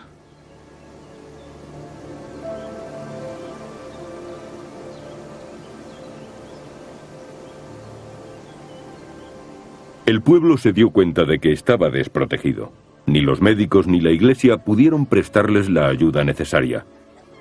Los clérigos de Canterbury están tan poseídos del pecado de la codicia que se venden al mejor postor. Su lujuria es tal que no dudan en rellenar sus estómagos y en gozar de toda clase de placeres carnales hasta que sean arrollados por el torbellino del infierno. Es un escándalo y el peor ejemplo imaginable para los parroquianos.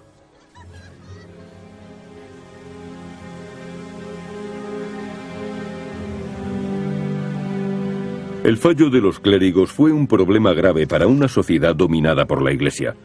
La gente trató de escapar de la peste a su manera. Querían estar seguros de que irían al cielo y serían recordados. Esta nueva forma de pensar se aprecia claramente en uno de los archivos principales de Florencia.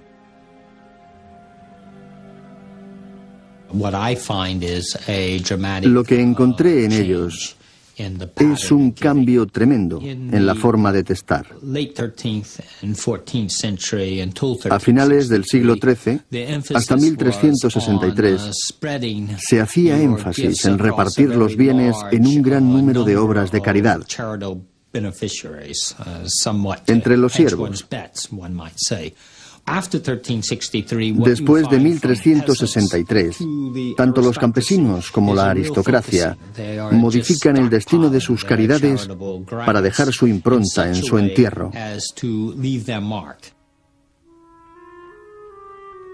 Durante años Samuel Cohn ha estudiado la peste negra. Ha leído miles de testamentos de la Edad Media, empezando por la primera plaga.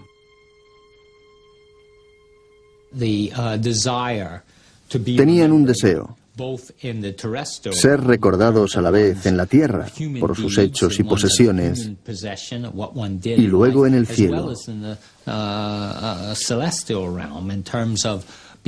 Querían ser recordados por salir del purgatorio e ir al cielo. Esta nueva investigación de millares de testamentos de toda Europa muestra que el pueblo tenía una nueva forma de pensar respecto a la muerte y los funerales. Fue una muerte auténticamente ignominiosa y horrible, sin funerales, misas ni cuidados espirituales. Lo que encontramos en particular en la segunda plaga es que los que testan, incluso antes de caer enfermos en caso de que les llegue la muerte negra, quieren tener un entierro decente, un entierro individual. Quieren estar seguros de que tendrán un entierro en el que su losa será personalizada. El estudio de los testamentos de Cohn revela la preocupación popular por el lugar y la forma en que serían enterrados, lo que adquiere una nueva dimensión con la llegada de la segunda plaga en los años 60 del siglo XIV. Nadie quería ser olvidado en una fosa común. La tumba individual era un punto de referencia en aquellos tiempos difíciles. La gente dejaba instrucciones precisas para su funeral, como muestra el testamento de la viuda de un zapatero italiano. Marglata, viuda de Vico Pisano, quiere ser enterrada cerca del olivar del cementerio de Camposanto. La población no se había preocupado antes por su tumba.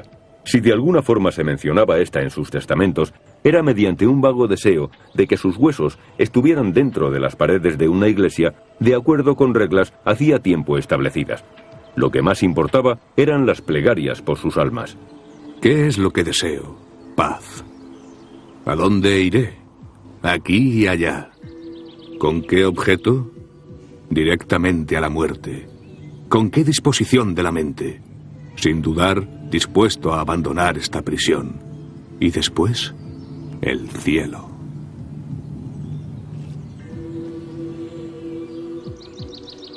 Esta visión de la vida era la que predominaba en Europa antes de la llegada de la peste. Cualquier otra forma de pensamiento estaba prohibida por la Iglesia. El cristianismo nos prohíbe amar al mundo, a las cosas efímeras. Si no, uno no sería cristiano, sino terrenal.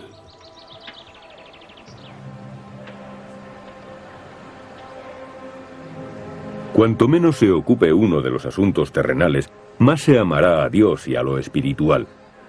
Esta era la idea que la Iglesia había impuesto a sus creyentes. También debía ser aplicada a los gobernantes y a los ricos. Y uno de ellos era el adinerado conde Bonifacio Novellus de Pisa. Su vida transcurrió entre monumentos, construyó la universidad y terminó la torre inclinada de Pisa. Escribió su testamento unos años antes de la llegada de la primera plaga. Pero incluso una persona tan poderosa y emprendedora como él no se permitiría más que una pequeña tumba. En su testamento no dice una palabra acerca de ella o de algo que asegurara su fama en el futuro. La mayor parte de su dinero sería dividido entre 148 personas, 1000 liras por aquí, 400 por allá. Nada que tuviera que ver con un monumento funerario.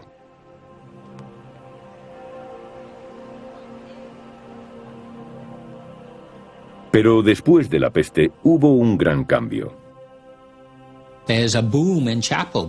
Hubo un gran auge en la construcción de capillas, no solo individualmente, sino en términos absolutos.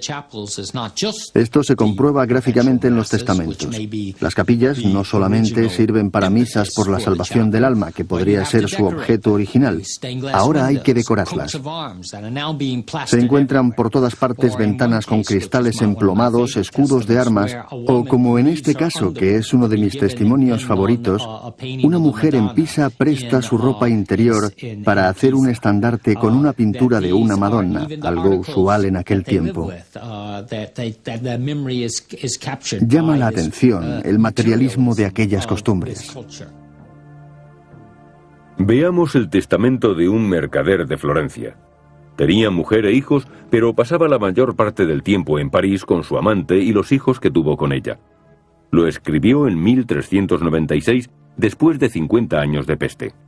Jacobus de Lioquis debe ser enterrado en París, en su propia capilla. Cuando muera, se erigirá otra capilla en Florencia, dedicada a su eterna memoria. Su última voluntad era tener no una capilla, sino dos, dedicadas a su memoria. Una en París, cerca de su amante, y otra en Florencia, cerca de su mujer. Hubo otras personas cuyos deseos fueron más modestos, tal como vemos en esta pintura. En la parte central del cuadro está Jesús, como es costumbre, pero debajo hay un retrato de la persona que encargó el cuadro en su testamento. Hasta ahora ha tenido éxito, ha sido recordado durante 600 años. Se encuentra en la iglesia de Santa María Novella, Florencia. La peste dejó las mismas heridas en todas partes, junto con una fuerte impresión tanto en el ánimo de las personas como en su vida cotidiana.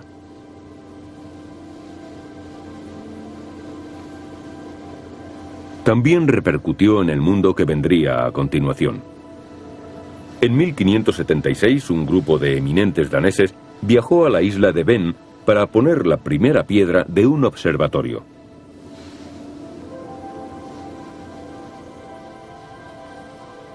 Era el regalo del rey a un astrónomo noble, Tycho Brahe, famoso en toda Europa por sus modernos métodos.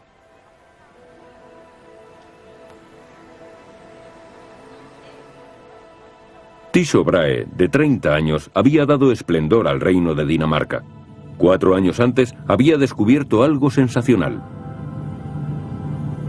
El 11 de noviembre, mientras contemplaba las estrellas, vi una nueva y desconocida, donde estaba seguro de que nunca antes había estado anteriormente.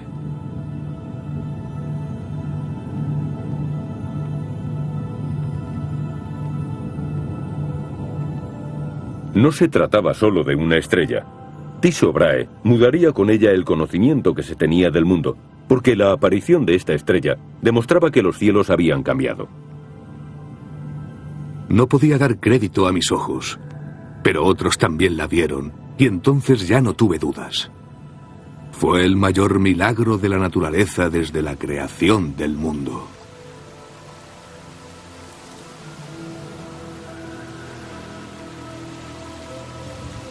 Tycho Brahe contribuyó a crear una forma de pensar completamente nueva. La naturaleza puede ser pesada y medida, Con esto se abrió paso al Renacimiento, la era de los grandes descubrimientos. Por lo que respecta a la ciencia, en la actualidad se cree cada día con mayor convicción que el conocimiento es algo que se consigue mediante experimentos y observación.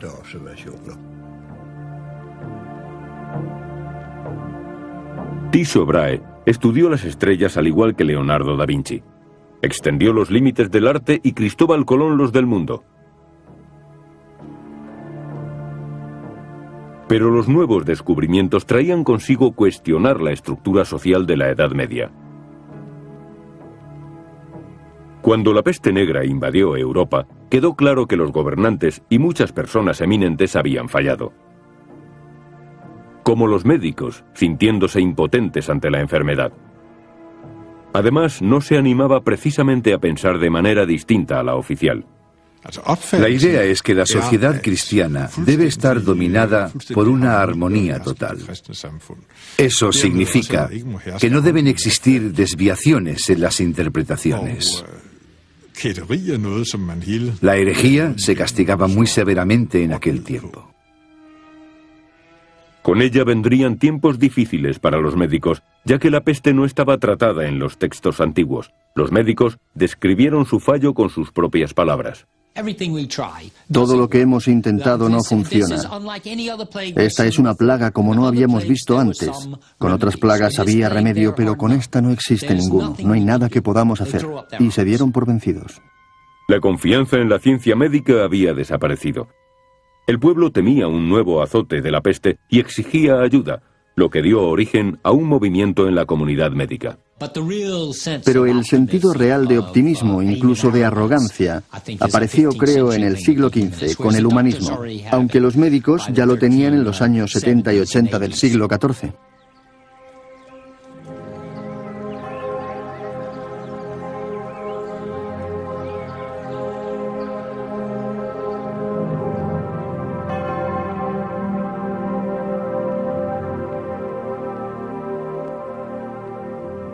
Guy de Chauliac era el médico del Papa, y sus descripciones de los síntomas de la peste son de las más precisas que conocemos. Hubo dos formas de peste en Aviñón. La primera presentaba una fiebre muy alta y se escupía sangre. Se moría a los 3 días. La otra presentaba abscesos y ampollas en la piel. Se moría 5 días después. Cuando la peste invadió Provenza por segunda vez en 1363, afectó a Guy de Chauliac también. Estuvo enfermo durante 6 semanas, pero sobrevivió. Parece que se debió a un milagro, aunque probablemente creyera que se debió a su propio tratamiento. Sobrevivió dedicándose a examinar a los pacientes en lugar de consultar libros. Otros médicos hicieron lo mismo. De repente, empezaron a sobrevivir algunos médicos y pacientes. Nos encontramos con un número de médicos narrando en sus obras que se contagiaron con la peste y que descubrieron cómo curarse a sí mismos y sanar. Uno de estos doctores es uno de mis favoritos, un médico de Padua que escribió a sus ciudadanos: ahora quiero que sepáis cómo curar la plaga. Aquí están las recetas. Por medio de estas recetas triunfamos sobre la muerte, sobre la naturaleza y resolvemos el problema.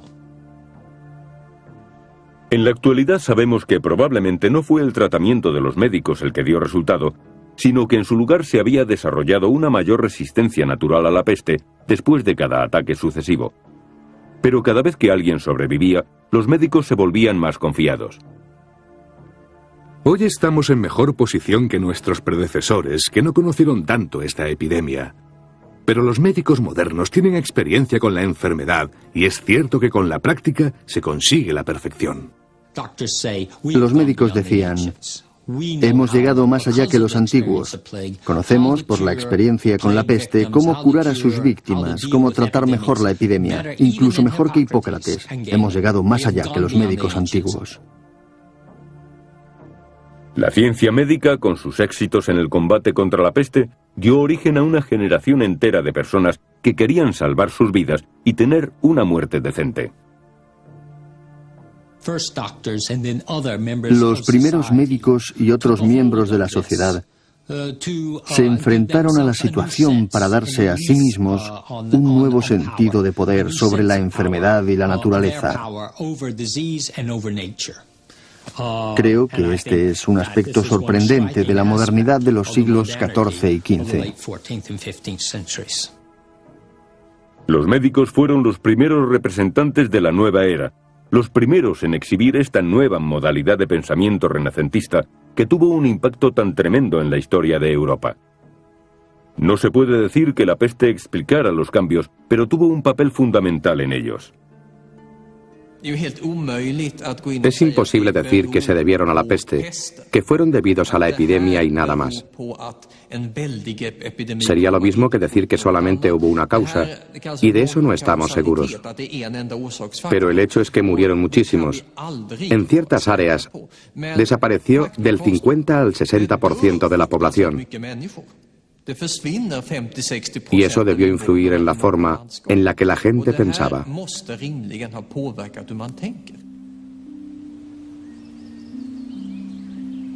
El hombre del Renacimiento miraba al mundo de forma crítica, en un ambiente que exigía volver a empezar. Los experimentos y la experiencia abrían el camino al conocimiento. Tycho Brahe, que estudió las estrellas desde su observatorio, era uno de los más distinguidos representantes de su época a finales del siglo XV. Es como si se limpiara la pizarra y se empezara de nuevo. Se rechazó todo el conocimiento existente. Tycho Brahe tenía alumnos en su isla, los más prometedores de Europa, escogidos con el nuevo criterio. Nadie nacía destinado al éxito o a la élite. Ahora contaban los logros personales. Samuel Pepys nació en Londres. Fue una de las estrellas de la nueva era. Escribió un diario acerca de la Gran Plaga de Londres en 1665. Las calles están vacías. Cuando se pasa por una puerta cerrada, se teme que haya sido por la peste. Hoy he visto 3 casas con cruces rojas en la puerta. Me sentí mal. También olía mal. Por eso tuve que comprar tabaco, para masticarlo y oler su aroma. De esa forma alejé aquella horrible sensación. Pepys era hijo de un sastre y una lavandera, pero su carrera fue grande en los círculos políticos y científicos de Londres. Escribió su diario en clave para que su mujer no pudiera descubrir su afición a las tentaciones de la gran ciudad. 30 de septiembre. Los últimos 3 meses han sido los mejores de mi vida, en cuanto a felicidad, salud y dinero. Lo único que me preocupa es pensar en los enfermos en esta terrible hora de la peste. Antes de la peste, las personas como Pepys no tenían ninguna oportunidad. Todo el mundo permanecía en la misma clase social en la que naciera. Era la voluntad del Señor. Pero la peste se había llevado a la tercera parte de la mano de obra y la situación cambió. Había que dar a los hijos de la lavandera una oportunidad. Los que sobrevivieron tuvieron trabajo u oportunidad de trabajar. Ahora existían muchas más posibilidades. El desempleo disminuye, lógicamente, cuando la población decrece. Las antiguas reglas de la Edad Media acerca de las clases sociales fueron suprimidas gradualmente. A los que trabajaban y tenían suerte, les aguardaba un brillante futuro. A finales de la Edad Media, podemos apreciar una actitud mucho más flexible ante la economía y la vida cotidiana. No había por qué aferrarse al viejo sistema agrícola. El cambio era posible.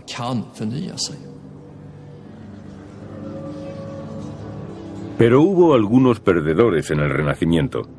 Mientras que los ricos cada vez lo eran más, no resultaba aconsejable ser pobre cuando la peste negra aparecía. Las grandes epidemias siempre perjudican más a los pobres, ya que no tienen posibilidades de escapar. Los pobres de la ciudad son los más afectados. En 1576 los problemas eran mayores en las grandes urbes como Venecia, donde el contagio era mucho más rápido. Por eso, las autoridades tuvieron que declarar el estado de emergencia en las ciudades. Las casas, las iglesias y los comercios han sido cerrados y vallados. En las puertas hay cruces rojas. La ciudad está casi desierta. Todos huyen, como si temieran a su propia sombra. Muchas personas acomodadas huyeron de las áreas contagiadas. Los pobres no pudieron. Por lo tanto, en el siglo XIV, la peste se convierte en una enfermedad de pobres. Los que no podían huir perecían. Durante la epidemia, solo los pobres permanecían en las ciudades. Eran los huérfanos y los sin hogar que habían llegado a la ciudad para escapar del hambre y la soledad de los pueblos abandonados.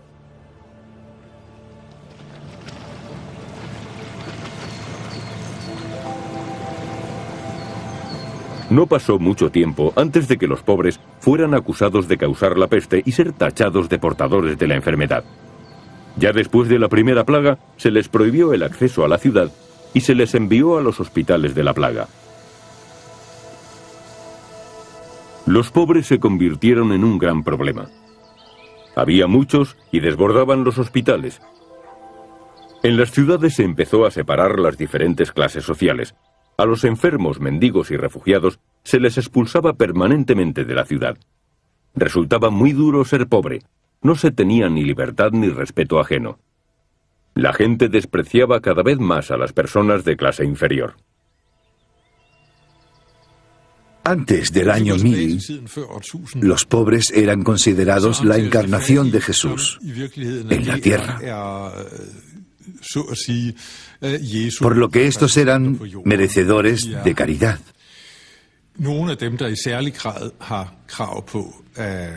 Ser caritativo con ellos representaba lo mismo que ser caritativo con Dios. Pero esta idea cambió después de la primera plaga. El problema consistía en que los mendigos estaban en la calle y los ricos podían quedarse en casa. Los pobres extendían el contagio porque siempre estaban deambulando. Las autoridades venecianas se vieron obligadas a introducir una política nueva contra la peste. El sistema consistía en dificultar que los pobres aumentaran el contagio. El mismo procedimiento se impuso en el norte de Italia, en las grandes ciudades como Florencia. A finales del siglo XIV se empezó a mantener un registro de todas las muertes. Anteriormente, si un pobre moría, no se documentaba. Ahora se ponía una gran P delante del nombre de los que habían muerto debido a la peste. Este documento es un resumen mensual donde aparecen las víctimas de la plaga. Era obvio que se necesitaba saber cómo la enfermedad iba transmitiéndose entre los habitantes, extendiéndose por toda la ciudad. Era fundamental que se estableciera un control social de seguimiento de la peste, pero es un desarrollo que se consiguió al cabo de 150 años. Cuando la peste apareció por primera vez, no había tiempo para hacer controles. La gente sencillamente moría. El sistema de controlar a los pobres se desarrolló cuando la peste volvió de nuevo a Europa. El sistema fue usado por primera vez en Inglaterra en el siglo XVI, mediante las leyes de la reina Isabel para los pobres, que resultaron muy efectivas para controlar a los que no tenían hogar. Los pobres de cada parroquia deben ser obligados a trabajar. Las cárceles deben convertirse en casas para huérfanos. Los que no tienen oficio, los problemáticos y los vagabundos deben ser proscritos, o en su lugar se les encarcelará y se les castigará 6 meses de trabajos forzados, además de azotarles.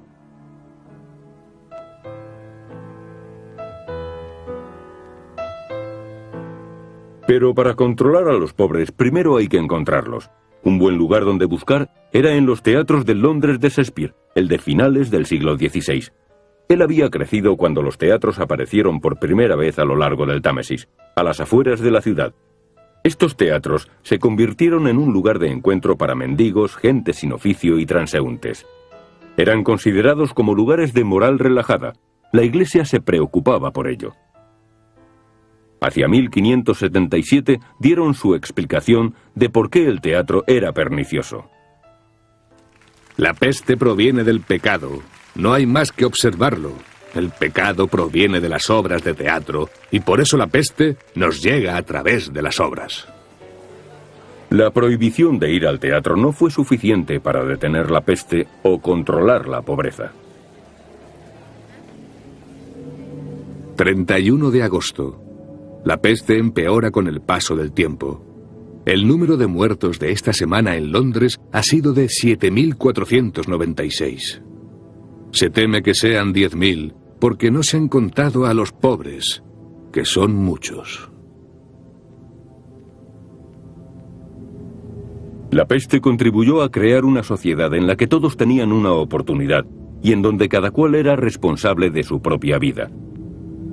Unos pocos tuvieron éxito, pero los pobres fueron los grandes perdedores. Se les expulsaba de la comunidad por ser una amenaza social.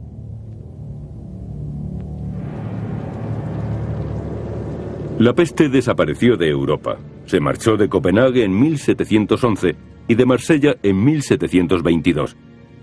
Desapareció tan súbitamente como había aparecido 400 años atrás. Los eruditos todavía siguen buscando la verdadera razón de aquella enfermedad que vino y se marchó sin saber por qué.